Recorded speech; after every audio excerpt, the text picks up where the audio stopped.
Yo les gens, j'espère que vous allez bien, je vous retrouve aujourd'hui pour une nouvelle vidéo sur Forza Horizon 5, une vidéo dans laquelle je vais vous montrer les nouveaux kits carrosserie qui viennent d'arriver sur le jeu avec la mise à jour numéro 14. Alors petite précision, effectivement la saison 14 de Forza Horizon 5 ne commencera que cet après-midi, donc le 10 novembre 2022 aux alentours de 16h30 si je dis pas de bêtises, mais les kits carrosserie et aussi les nouvelles options graphiques que je vous ai montré en vidéo hier d'ailleurs, n'hésitez pas à aller jeter un petit coup d'œil si vous voulez en savoir plus sur le ray tracing, sur le DLSS ou le FSR. J'ai fait une espèce de petite présentation avec comparaison du résultat graphique et comparaison des performances. Donc ces nouvelles options graphiques et les kits carrosserie de la mise à jour 14 sont disponibles dès que vous avez fini de télécharger les fichiers de mise à jour. Et ces fichiers là sont disponibles depuis donc le mardi 8 novembre 2022. Mais par contre la story de notre média, puisque la mise à jour 14 est centrée sur le thème de notre média, la story ne sera disponible elle que jeudi lors du changement de saison. Donc pas de panique si vous n'avez pas encore accès pour le moment, c'est évidemment normal. Donc dans cette vidéo je vais enchaîner un petit peu les différentes voitures et les différents kits carrosserie. Il y a 21 kits carrosserie à vous montrer. Au final j'ai décidé de faire ça dans une seule vidéo plutôt que de le faire dans différentes où ce serait peut-être des passages un peu plus longs sur chaque voiture, tout simplement parce que sinon je vais jamais m'en sortir niveau créneau de vidéo. Donc voilà, les 21 kits sont montrés aujourd'hui, 21 kits sur 20 voitures, puisqu'il y a une voiture qui a deux nouveaux kits Rocket Bunny sous cette mise à jour, c'est la Mazda RX-7 que vous allez voir dans cette vidéo, dans deux configs différentes. Effectivement vous allez voir sur chaque voiture, j'ai essayé donc évidemment les différents kits carrosserie, avec la plupart du temps les ailerons Rocket Bunny qui vont avec, puisque les ailerons Rocket Bunny ont également été ajoutés avec cette mise à jour, et parfois mélangés aussi avec des pièces d'autres marques, puisque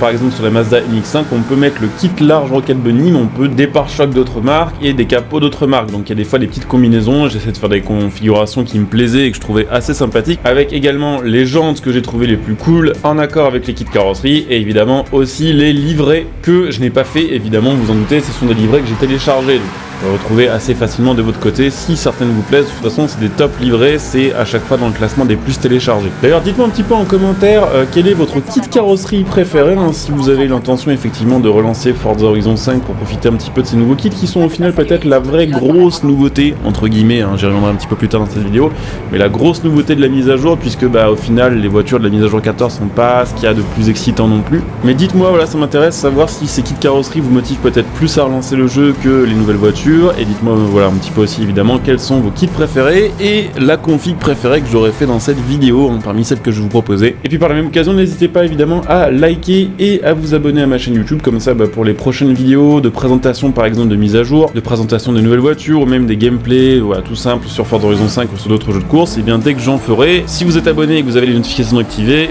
vous recevrez une petite notification et vous pourrez directement être informé de la mise en ligne et de la publication de mes nouvelles vidéos. Donc n'hésitez pas à vous abonner, n'hésitez pas à liker, à commenter comme je vous disais, et puis pensez pourquoi pas aussi à venir me follow sur Twitter, puisque c'est pareil, sur Twitter on a l'occasion de parler de temps en temps un petit peu de news liées au jeu que je suis, que ce soit du jeu de course ou pas. Donc si ça vous intéresse, n'hésitez pas à venir follow le tweet de ma chaîne qui sera en description et en top commentaire. Vous pouvez d'ailleurs aussi m'envoyer des petits messages privés si ça vous tente, voilà, sur Twitter, si vous avez des informations à me communiquer, des questions ou autres, n'hésitez pas. Donc je vous le disais, 21 kits carrosserie qui arrivent avec cette mise à jour. Alors nouveau kit carrosserie entre guillemets comme je disais aussi, parce qu'en fait ces kits là ne sont pas des kits qui ont été modélisés pour Forza Horizon 5, mais ce sont simplement des kits qui reviennent de Forza Horizon 4. Et d'ailleurs encore une fois mes excuses, c'est vrai que quand je vous avais présenté la mise à jour 14 de Forza Horizon 5, j'ai malheureusement raté certaines informations, et effectivement je pensais qu'il n'y aurait que deux kits de retour, qui étaient les deux kits carrosserie montrés par les développeurs de chez Playground Games pendant la conférence du Forza Monthly. J'avais pas entendu que plus tard dans la vidéo ils disaient que les 21 kits de Forza Horizon 4 seraient bien de retour. Donc là vous les avez tous. Bon, évidemment il faut les acheter in-game avec la monnaie du jeu, mais voilà, c'est pas des DLC, vous avez juste à télécharger la mise à jour. Alors il y a un petit peu de tout d'ailleurs dans ces kits carrosserie, il y a des choses on va dire assez douces au final en termes de modification qui changent pas tant la voiture que ça, comme par exemple le kit de la Golf GTI ancienne génération ou le kit de la M3 E46 qui fait assez fat mais qui est au final pas plus fat vraiment que le kit d'une M3 GTR, comme le kit par exemple aussi de la Nissan R32 qui effectivement lui donne un côté un peu plus sportif mais qui fait pas forcément beaucoup plus extrême qu'un kit Nismo. nouveau par exemple, mais il y a aussi des kits bien plus travaillés et qui modifient vraiment beaucoup plus la ligne de la voiture, notamment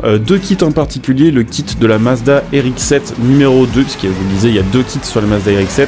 qui lui greffe un avant d'ancienne Mazda, en tout cas inspiré de Mazda un petit peu à l'ancienne, un peu dans le délire de la Mazda RX-3, et puis le kit aussi de la Nissan Silvia Case Aero qui lui met un avant, on va dire un petit peu typé muscle car, un type un petit peu Dodge Challenger. En tout cas, je trouve que la plupart de ces kits sont assez stylés, je sais pas pourquoi, je trouve que le rendu est un petit peu différent que sur Forza Horizon 4, c'est peut-être aussi parce qu'on a plus d'autres personnalisations esthétiques, on a peut-être plus de choix pour les suspensions, pour le stance de la voiture aussi, on a plus de jantes que sur Forza Horizon 4, notamment grâce à la mise à jour 13 où les développeurs ont ajouté 22 nouveaux modèles de jantes de la marque ADV. D'ailleurs, une bonne partie des jantes que vous allez voir dans cette vidéo sont des jantes de la marque ADV parce qu'elles sont assez sympas et honnêtement les jantes qu'on avait avant ça sur Forza Horizon 5 c'était des jantes qu'on se traîne depuis globalement Forza Horizon 3 ou Horizon 4.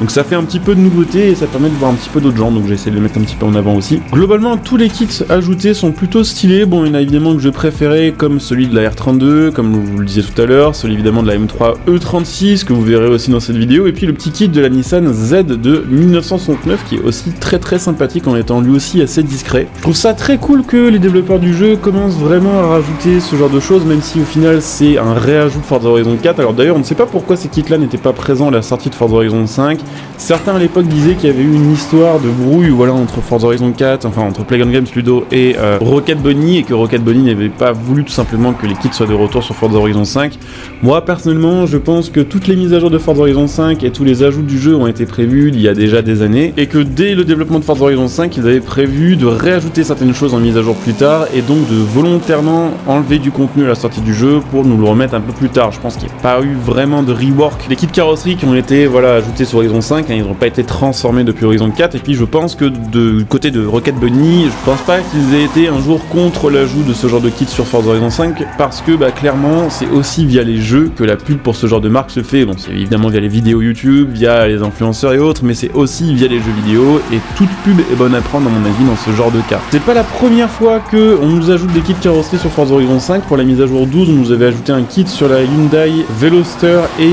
aussi sur la Golf R de 2010. Pour la mise à jour 13, on nous avait mis voilà, des nouvelles jantes, les ADV, il y avait une vingtaine de modèles différents, et on sait que dans d'autres mises à jour plus tard, on aura de nouveau des nouveaux kits carrosserie qui sont ajoutés sur le jeu, mais peut-être de nouvelles fonctionnalités de customisation qui sont très demandées par les joueurs. Je vous invite à aller voir aussi une vidéo que j'avais fait il y a quelques temps, une vidéo dans laquelle je vous parlais de la manière dont il faut procéder pour suggérer des modifications sur le jeu via le forum officiel de Forza Horizon 5. C'est une nouvelle méthode qui a été implémentée il y a un mois, et depuis donc un mois sur le forum de Forza, on voit plein de suggestions et de demandes concernant la customisation, comme l'ajout de la customisation de la teinte des phares, pourquoi pas aussi des paupières de phare, des modifications des feux arrière, de l'implémentation de néons, de gens qui demandent à ce qu'on puisse mettre des stickers sur les vitres de la voiture, qu'on puisse pourquoi pas aussi changer la forme de l'échappement des voitures, parce que ça il est vrai qu'on peut le faire sur beaucoup de jeux, c'est bizarre qu'on puisse pas le faire sur Forza Horizon. D'ailleurs je crois qu'on n'a jamais pu faire ça sur Forza Horizon. Alors effectivement quand vous améliorez la voiture des fois ou via d'autres customisations la forme de l'échappement change,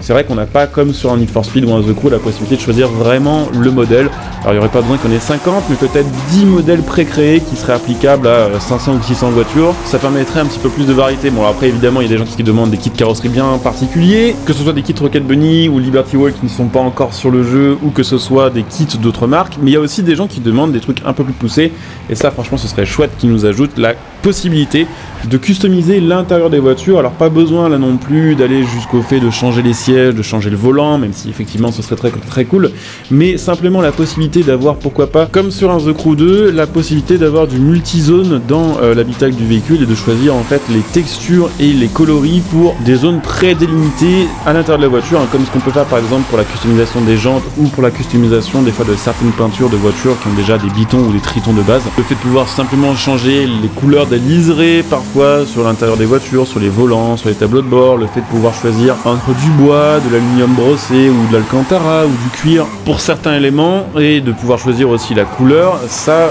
vraiment ce serait une feature qui serait je pense très appréciée par les joueurs et qui permettrait vraiment pour le coup d'avoir des gros changements aussi quand vous jouez vos voitures en vue intérieure, c'est quand même le cas je pense de pas mal de joueurs de Forza Horizon 5. Donc ouais, je vais vous laisser tranquillement avec la fin de la présentation de ces kits carrosserie, il reste encore quelques voitures que vous n'avez pas vues. plu. Je vous invite évidemment à me dire en commentaire encore une fois quel était votre kit préféré, votre config préféré, à venir me follow sur Twitch aussi, puisque je fais souvent des lives que vous ne voyez pas si vous ne me suivez que sur YouTube. Sur Twitch, je suis assez régulier, donc je vous invite à venir follow, et je vous invite, si vous avez Amazon Prime, à utiliser votre Twitch Prime sur ma chaîne Twitch. Ça vous permettra de me soutenir gratuitement, vous en profitez de plein de bonus de votre côté. Vous pouvez aussi soutenir ma chaîne gratuitement en faisant vos achats à prix réduit, un lien de soutien sous cette vidéo. Vous pouvez utiliser mon lien Instant Gaming pour acheter vos jeux, vos cartes d'abonnement, vos DLC à prix réduit en soutenant ma chaîne gratos par la même occasion. Vous pouvez utiliser mon lien matériel.net. Juste en dessous, vous trouverez aussi mon lien matériel.net qui vous permettra de me soutenir gratuitement en achetant votre matériel gaming, que ce soit des PC, que ce soit des sièges, des volants, des écrans, n'hésitez pas. Et puis pour ceux qui souhaitent me soutenir sur le long terme, évidemment, vous pouvez aussi devenir des soutiens de la chaîne via le bouton rejoindre cette vidéo, ce qui vous fera profiter là aussi de plein de bonus selon le rang que vous choisirez. Donc je coupe ici, je vous dis à très bientôt, bon jeu à tous.